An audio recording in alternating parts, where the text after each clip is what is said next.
Mengapa sebuah kerusi DUN yang baru dimenangi dan seorang adun yang belum sempat angkat sumpah tiba-tiba mencetuskan kekeliruan perlembagaan?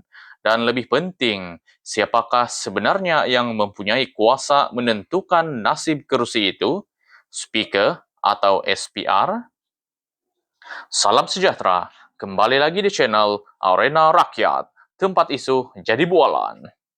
Tuan-tuan dan puan-puan sekalian, pemergian Datuk Seri Bung Mokhtar Radin hanya beberapa hari selepas menang kerusi DUN Lamag telah membuka satu persoalan besar dalam Undang-Undang Pilihan Raya Sabah.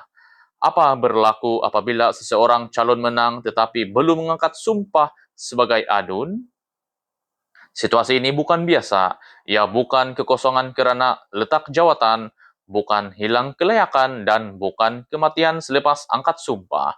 Ia berada di zon kelabu undang-undang. Saudara-saudara yang dihormati, menurut bekas Wakil Rakyat Datuk James Ligunjang, Speaker DUN Sabah tidak mempunyai kuasa mengisytiharkan kekosongan bagi kes seperti ini.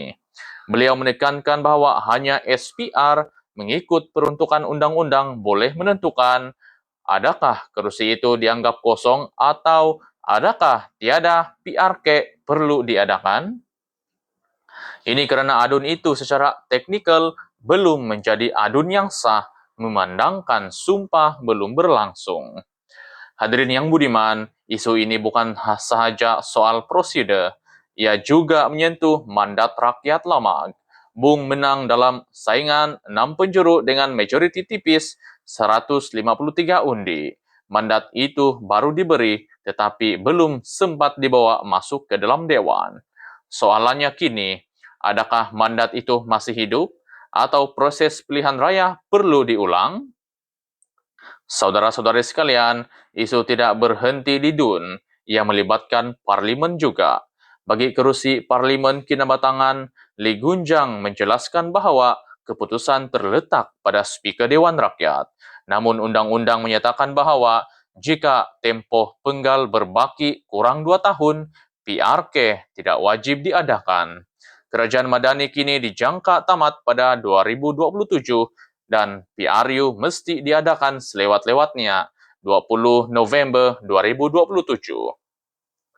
Tempoh itu kini berada dalam lingkungan yang memungkinkan tiada PRK kinabatangan. Rakan-rakan penonton, kes Lamag menyentuh sesuatu yang lebih besar.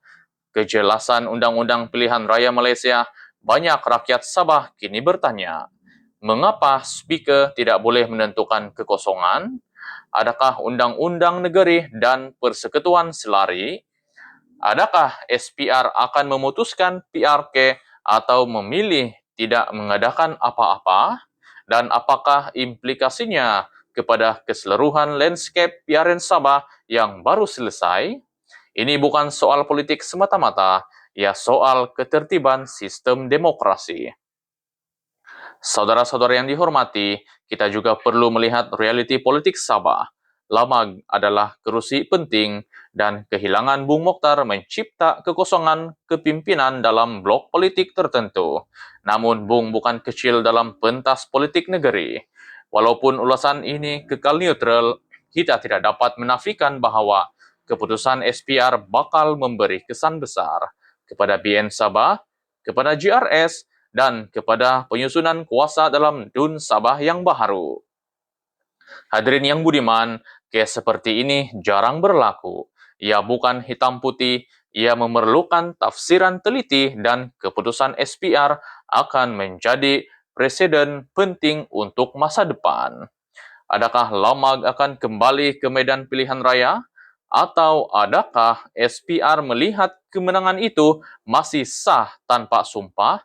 Rakyat Sabah menunggu. Jadi persoalannya kini, apakah keputusan paling adil bagi pengundi Lamag?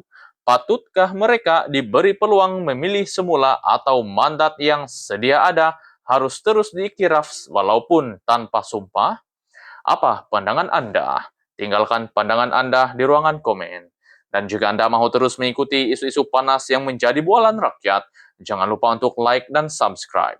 Terima kasih kerana setia bersama Arena Rakyat, tempat isu jadi bualan.